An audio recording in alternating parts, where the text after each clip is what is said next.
अभी हमने इससे पहले मैंने एक छोटा भाग डाला था, तो ये उसका दूसरा भाग में डालने जा रहा हूं।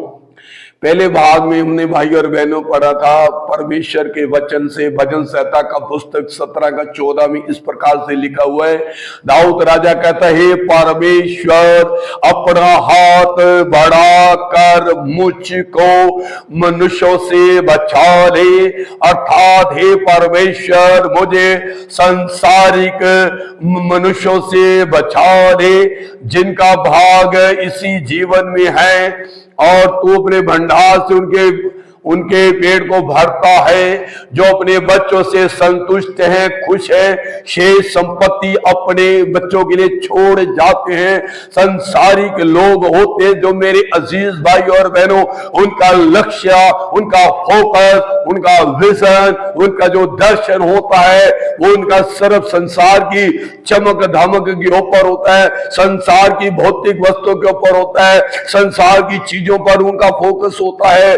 उनको संसार की जो चमक धमक है वो उनको बहुत भाती है, क्योंकि वो संसारिक है। और वो बच्चों से खुश होते हैं कि मेरे पास बच्चे, मेरे पास संतान, मेरे पास वंश है। पर मेरे भाई और बहनों, परमेश्वर का वचन कहता है कि स्वर्ग राज्य की बातें, जीवन की बातें, उद्धार की बातें, परमेश्वर की धार्मिकता की बातें, जीवन को परिवर्तन करने वाली बातें, क्षमा की बातें, त्याग की बातें, मेल मिलाप की बातें, भाईचारे की बातें, ये उनकी नजर में समझ नहीं आती। परमेश्वर का वचन में इस प्रकार से भाई और बहनों लिखा हुआ है। परमेश्वर का दास संत पौलुस कहता है, इस प्रकार से कहता है कि जो शारीरिक मनुष्य है वो परमेश्वर की आत्मिक बातों को समझ नहीं सकता, क्योंकि उसकी दृष्टि में, नजर में ये बातें एक मूर्खता की बातें हम पढ़ेंगे। पहले कुरिन्थियों की पत्री 2 का 12 में इस प्रकार से लिखा हुआ है। इस जगह पर लिखा है, परंतु हमने संसार की आत्मा नहीं पाई, परंतु वही आत्मा पाया है जो परमेश्वर की ओर से है। वह हम उन बातों को जाने जो परमेश्वर ने हमें दी है। इस जगह पर प्रभु परमेश्वर की पवित्र आत्मा संत पौलुस के द्वारा उस कुरिन्थियों की, उस कलीसिया को ये खत, ये पत्री लिख रहे हैं कि हमने संसार की आत्मा नहीं पाई। संसारिक लोगों के अंदर संसार की आत्मा होती है, उनके अंदर परमेश्वर की बातें। जब प्रभु यीशु मसीह इस धरती पर आया, यीशु मसीह कहता मैं अपने पिता की ओर से स्वर्ग से होकर आया हो, तुम मेरी बातें नहीं समझते हो। मैं अपने पिता की ओर से हूं, अपना स्वर्ग से हूं, तुम संसार के हो, इसलिए मेरी बातों को समझ नहीं सकते। चेलों ने भी 3.5 साल रहने के बावजूद मेरे अजीज भाई और बहनों, प्रभु यीशु की बातों को वो समझ नहीं पाए। जब परमेश्वर का पवित्र आत्मा आया, परमेश्वर की पवित्र आत्मा उनके अंदर आई, उनके अंदर वो भय चला गया, वो डर चला गया, वो खौफ चला गया, वो बोझ चला गया, वो चिंता चली गई, वो झिझक चला गया, वो संकोच चला गया। जब परमेश्वर की पवित्र आत्मा उनके अंदर आई तो वो यीशु के लिए कुर्बान होने के लिए तैयार हो गए, बलिदान देने के लिए तैयार हो गए। यीशु के चेले, उन्होंने उद्धारकर्ता सृष्टिकर्ता को, उस तारनहार पालनहार को मारा। बड़े बड़े विद्वान, शास्त्री, सदूकी, फरीसी, ज्ञानी, बड़े बड़े ज्ञानी लोगों ने सोचा कि यीशु नासरी को मारने से अब सब कुछ खत्म हो जाएगा। पर मेरे भाई और बहनों, प्रभु परमेश्वर ने 12 शिष्य को, 12 चेलों को तैयार कर दिया था, जिनके द्वारा अनगिनत जिनकी कोई संख्या नहीं है, प्रभु का राज्य का सुसमाचार उनके द्वारा फैलता चला गया। जब वो आत्मिक बन गए, जब प्रभु यीशु मसीह ने लूका का 24:45 में लिखा है, जब यीशु मसीह ने अपने पवित्र शास्त्र को समझने के लिए चेलों की समझ को खोल दिया, तो संसार की आत्मा उनके से अंदर चली गई, शारीरिक जो शारीरिक स्वभाव उनके अंदर से चला गया और शैतानी स्वभाव वो चला गया। फिर वो यीशु मसीह के लिए उन्होंने सताओ, निंदा, तिरस्कार, अपमान से वो पीछे नहीं हटे बल्कि आगे बढ़ते चले गए। आगे इसी जगह पे लिखा, मेरे अजीज भाइयों बहनों, 1 कुरिन्थियों 2:14 में से लिखा हुआ है, परंतु शारीरिक मनुष्य परमेश्वर की आत्मा की बातें ग्रहण नहीं करता, क्योंकि वह उसकी दृष्टि में मूर्खता की बातें और ना वह उन्हें जान सकता है, क्योंकि उसकी जांच आत्मिक रीति से होती है। मेरे भाई और बहनों, प्रभु यीशु मसीह 12 साल की उम्र में अपने उससे जब प्रभु यीशु मसीह के माता पिता, माता मरियम और यूसुफ उसके पिता, जब उसमें पर में गए थे, वहां से वो उनसे अलग बिछड़ गया, तो बड़े बड़े शास्त्री, बड़े बड़े याजकों से, ज्ञानवानों से, फरीसी, सदूकी शास्त्रियों से 12 साल की उम्र में जब यीशु मसीह बातें कर रहा बाल के रूप में, तो वो हैरान हो गए, इससे इतनी बुद्धि, इसका ज्ञान कहां से आ गया। भाई और बहनों, परमेश्वर का वचन कहता है, शारीरिक मनुष्य परमेश्वर की बातों को समझ नहीं सकता, परमेश्वर की आत्मा की बातों को ग्रहण नहीं कर सकता, समझ नहीं सकता। इसी का उसकी जांच आत्मिक रीति से होती है। यहां पर लिखा आत्मिक रीति का मतलब पवित्र आत्मा के द्वारा प्राप्त किया हुआ, पाया हुआ व्यक्ति वही प्रभु यीशु के, बाइबल की, प्रभु परमेश्वर की बातों को समझ सकता है, जांच कर सकता है। आज जो संसारिक जो ज्ञानवान है, जिनके पास संसार की अपना बुद्धि है, संसार की आत्मा, संसार का ज्ञान है, वो परमेश्वर के लोगों का न्याय करते हैं। हालेलुया। भाई और बहनों, इस जगह पर इस प्रकार से लिखा हुआ, उसकी जांच आत्मिक रीति से होती है। यीशु मसीह ने क्यों बोला अपने शिष्यों को, तुम संसार के नहीं हो, मैंने तुम्हें संसार से चुन लिया है। वचन में ऐसा लिखा है, जो संसार से मित्रता करता है, संसार के कामों के अंदर उन जो संसार के जो काम है, जो परमेश्वर के विरोध में, उसकी इच्छा के विरोध में, परमेश्वर के पवित्र आत्मा के विरोध में काम पाए जाते हैं, बदकारी, जनाकारी, गुनाह है, पाप है, नशा है, हर प्रकार का जो ढार, नफरत, क्रोध, विरोध, हिंसा, ये सारी ईश्वर की ओर से, प्रभु परमेश्वर की ओर से ये बातें नहीं, ये संसारिक है, शारीरिक है, शैतानी है। परमेश्वर की जब आत्मा एक व्यक्ति के अंदर आ जाती है, प्रभु का प्रेम, उसकी मोहब्बत, वो जब वो आ जाती है और परमेश्वर के पवित्र आत्मा को वो चक लेता है, प्रभु के प्रेम को चक लेता है, उसके अंदर दया की भावना होती है, क्षमा की भावना होती है, उसके अंदर भाईचारा आ जाता है, प्यार आ जाता है, मोहब्बत आ जाती है, उसके अंदर पक्षपात खत्म हो जाता है, भेदभाव खत्म हो जाता है, दोषारोपण, निंदा करना खत्म हो जाता है, गाली गलौज खत्म हो जाता है, कड़वाहट खत्म हो जाती, ढार नफरत खत्म हो जाती, ईर्ष्या खत्म हो जाता है, चुगली, निंदा, गाली गलौज खत्म हो जाती, मारा पीटी, झगड़ा खत्म हो जाता है, उसके अंदर से बदकारी खत्म हो जाती, उसके अंदर से जनाकारी खत्म हो जाती, उसके अंदर से पाप खत्म हो जाता है, उसके अंदर से दूसरों को तुच्छ जानना, अपने आप को बुद्धिमान समझना, ये चला जाता है, उसके अंदर से ढार नफरत चली जाती है, क्योंकि उसके अंदर कौन आ गया है, परमेश्वर का पवित्र आत्मा आ चुका है। हालेलुया। भाई और बहनों, मैं कहना चाहता हूं, परमेश्वर आपके जीवन में कार्य कर सकता है। जब भाई और बहनों, यीशु मसीह कहता तुम संसार के नहीं हो, संसार से मैंने तुम्हें अलग कर लिया, चुन लिया, इसी कारण से संसार तुमसे शत्रुताई बैर करता है। मेरे भाई और बहनों, यीशु किसी के धर्म को बदलने के लिए नहीं आया। यीशु ने पूरी बाइबल में मैंने पढ़ा मेरी अजीजों भाई और बहनों, परमेश्वर का प्रेम कितना अनोखा है, अद्भुत है। परमेश्वर पापी से धर्मी बनाता है, मूर्ख से ज्ञानवान बनाता है, कंगाल को खाक में से राख में से उठाकर अधिपतियों के संग से बिठा देता है। ऐसा उसका प्रेम है मेरे भाई और बहनों, यह है ईश्वरीय प्रेम।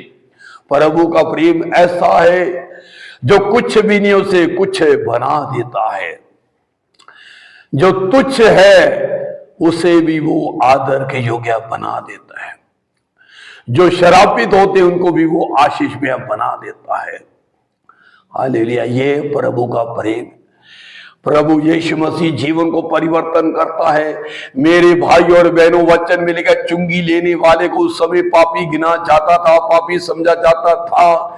चुंगी लेने वाले ने भी कि उसने बोला जितना मैंने जिसका अपना लिया उसका दुगना करके लुटाता हूं, वापस करता हूं। उसका जीवन बदल गया। चरवाहे जो हम वचन में से पढ़ते, जो प्रभु ये सॉरी मैं माफी चाहता हूं, चरवाहे नहीं सॉरी, प्रभु यीशु के चेले जो मछुआरे जो मछलियों को पकड़ते थे। आप सोच सकते हो जो मछली पकड़ने वाले होते, जो मछुआरे होते हैं, उनके पास में से कोई जा नहीं सकता, इतनी दुर्गंध, इतनी स्मेल आती है, बैठ नहीं सकते। ऐसे लोगों को प्रभु यीशु ने कहा आज से तो मछली पकड़ने वाले नहीं, मैं तुमको मनुष्यों को पकड़ने वाले बनाऊंगा। मेरे अजीज भाई और बहनों, इसमें हमारा कोई भी कसूर नहीं। मैं भी एक पापी था, मूर्ख था, तुच्छ था, बेकार था। आज से 37 साल पहले मुझे मिर्गी के दौरे पड़ते थे, प्रभु ने मुझे चंगा किया, मुझे मूर्ख को चुनकर पढ़ना लिखना सिखाया, ज्ञानवान बनाया। ये प्रभु का प्रेम है मेरे अजीजों। प्रभु का प्रेम ये है। प्रभु ने मुझे बेकार व्यक्ति को, जो मैं बोल भी नहीं सकता था, एक बात करने के लिए कितना समय लग जाता था, पर मेरे अजीजों यीशु मसीह ने मुझ पे आगे नजर की, उसकी निगाहें मेरे ऊपर पड़ी, जो मुझे संसार में मैं कुछ भी नहीं था। हालेलुया भाइयों बहनों, ये है प्रभु का प्रेम, ये है यीशु की मोहब्बत। हालेलुया। आज आप किसी भी दुर्दशा में पड़े हो, हम देखते हैं उस दिन किसी भी दुर्दशा में पड़े हो, प्रभु यीशु मसीह आपके बीमारी के बिस्तरे को पलट सकता है। लिखा वो गिरते को संभालता, झुके को सीधा खड़ा करता है।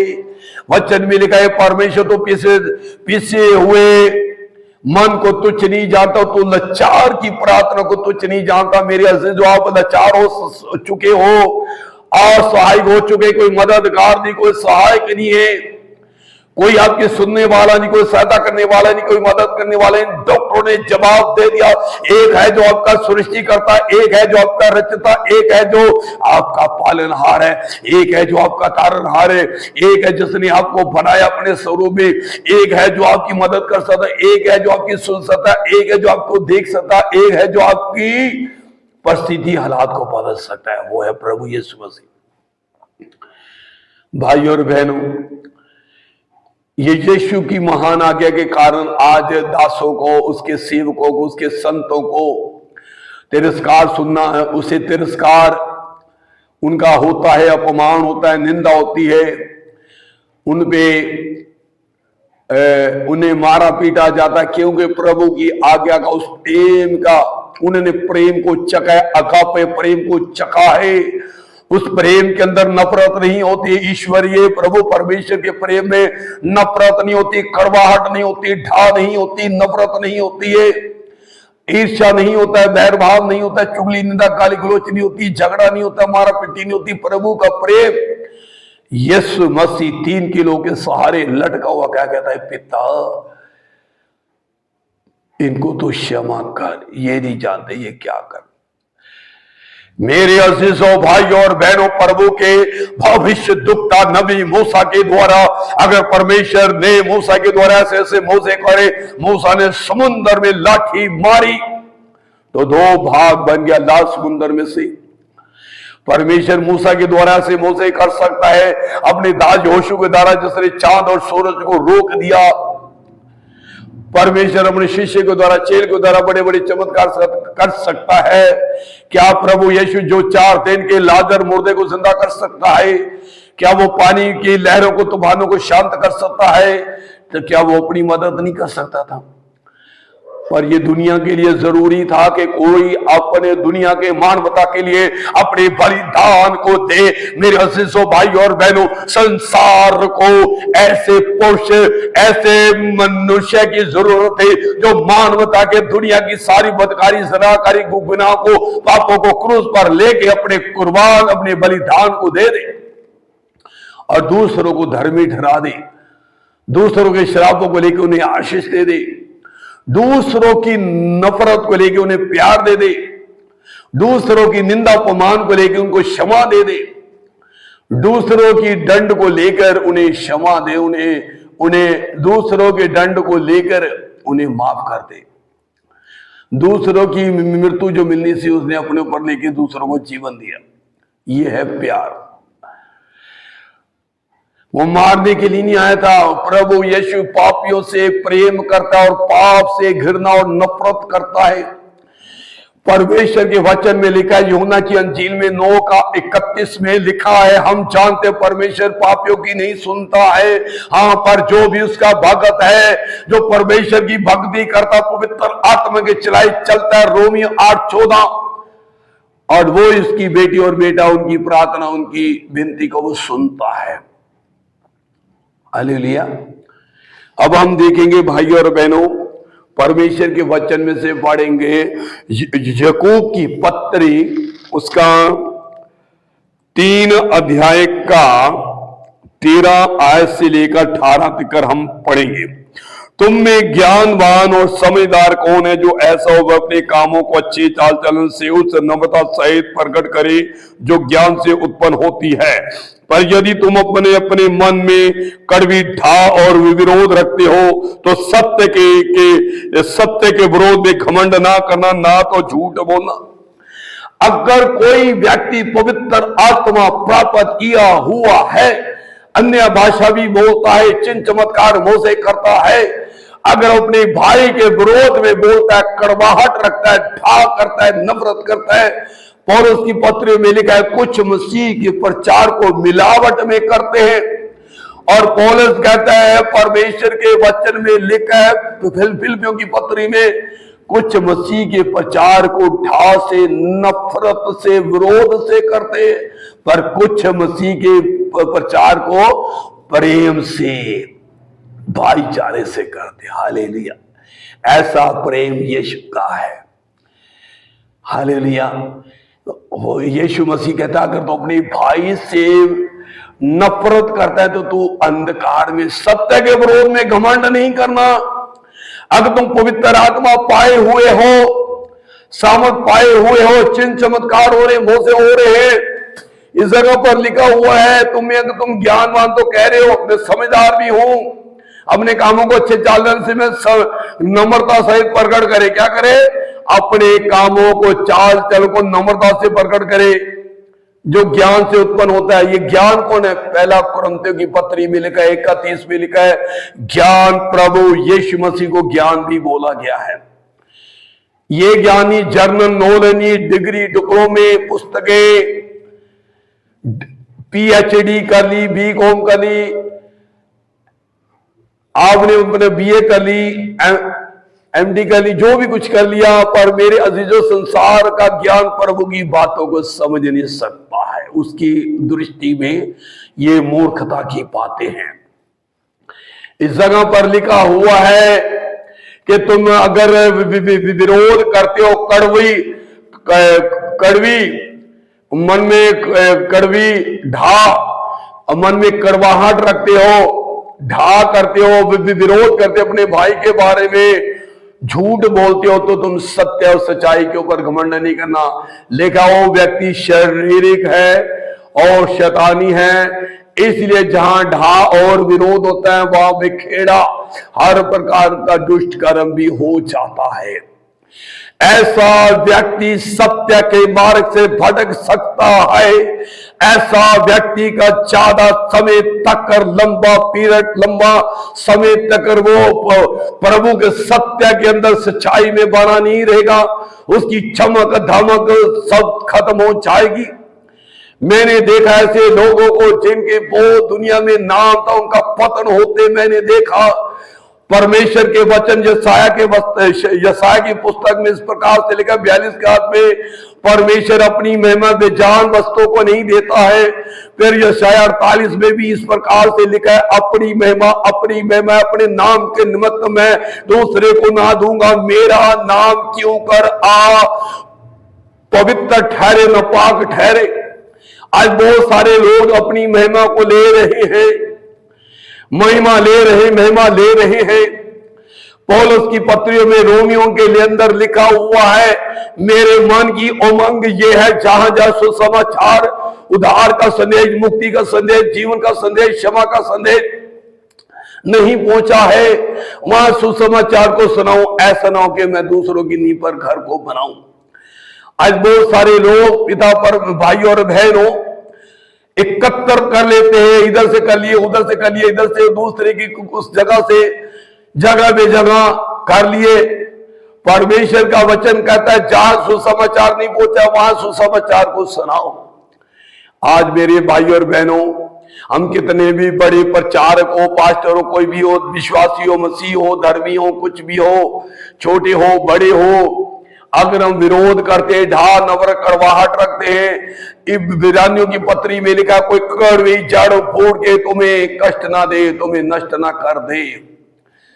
अगर ऐसा हम करते, कड़वाहट रखते, ढा रखते, नफरत करते हैं, लिखा अगर ये सब कुछ होता है वहां ढा भी होगा, विरोध होगा, उपखेड़ा, यानी कि वो अलग हो जाएंगे, लिखा दुष्कर्म भी हो जाएगा।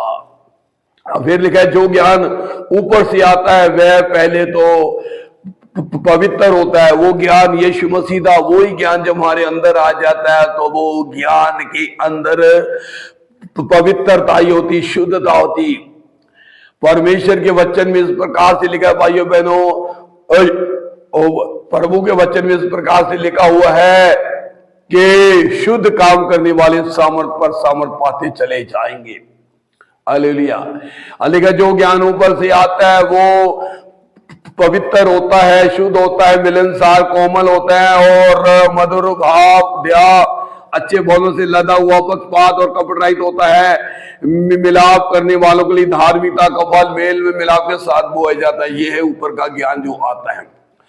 संसार के ज्ञान से तुम प्रभावित हो जाएगा। पौलुस की पत्रियों में लिखा है, मेरे ज्ञान में लुभाने वाली बात नहीं पाई जाती है। आज मेरे अजीजों भाई और बहनों, लोगों के अंदर उनके ज्ञान में लुभाने वाली बातें, लोगों को आकर्षित करना, लोगों को अपनी ओर खींचना, ऐसा ज्ञान पाया जाता। पौलुस कहता है ये ज्ञान तत्व ज्ञान है जो नाश करने वाला ज्ञान है, संसारिक है, शारीरिक है। इसलिए भाई और बहनों, अगर आप कोई भी दुखी, लाचार, पीड़ित है तो मैं आपके लिए दुआ करना चाहता। अगर आप विश्वास करोगे मेरा प्रभु यीशु मसीह पवित्र आत्मा सामने से तुम्हें चंगाई देगा, तुम्हें छुटकारा देगा, आपकी परिस्थिति को बदलेगा, आपके हालात को बदलेगा, आपके कर्जे को खत्म करेगा। आइए हम आंखें बंद करेंगे। अगर आप चाहते मैं आपके लिए अपना दुआ करूं तो आंखें बंद करें। Hallelujah, hallelujah, hallelujah. प्रभु यीशु मसीह स्वर्गीय पिता परमेश्वर, प्रभु मैं प्रार्थना करता हूं मेरे स्वर्गीय परमेश्वर, प्रभु जो ऑनलाइन सुन रहे हैं भाई बहन, अगर कोई भी बड़ा छोटा भाई बहन हो, जा बड़ा हो जा छोटा हो, कोई भी प्रभु यीशु मसीह के नाम से आज तुम अपनी परिस्थिति से हार चुके हो, अपने हालातों से हार चुके हो, प्रभु यीशु मसीह के नाम से इनका कर्जा खत्म हो रहा है। यीशु के नाम से, यीशु के नाम से इनके बंधन टूट रहे हैं, यीशु के नाम से इनकी परिस्थिति खत्म हो रही है, यीशु के नाम से इनके जुए टूट रहे हैं, यीशु के नाम से इनकी सारी बीमारी जा रही है, यीशु के नाम से इनका कर्जा खत्म हो रहा है, यीशु के नाम से, यीशु मसीह के नाम से, यीशु के नाम से। डॉक्टरों ने कुछ भी कह दिया हो, जवाब दे दिया हो, प्रभु यीशु के नाम से इनकी बीमारी छा रही है, यीशु के नाम से। हालेलुया। आप इन्हें चंगा करें प्रभु, ये तेरे कोड़े खाने से चंगा हो गए, तेरे वचन भेज के इनको चंगा कर प्रभु। तेरा धन्यवाद करते प्रभु, यीशु के नाम से मांगते हैं, आमीन आमीन आमीन।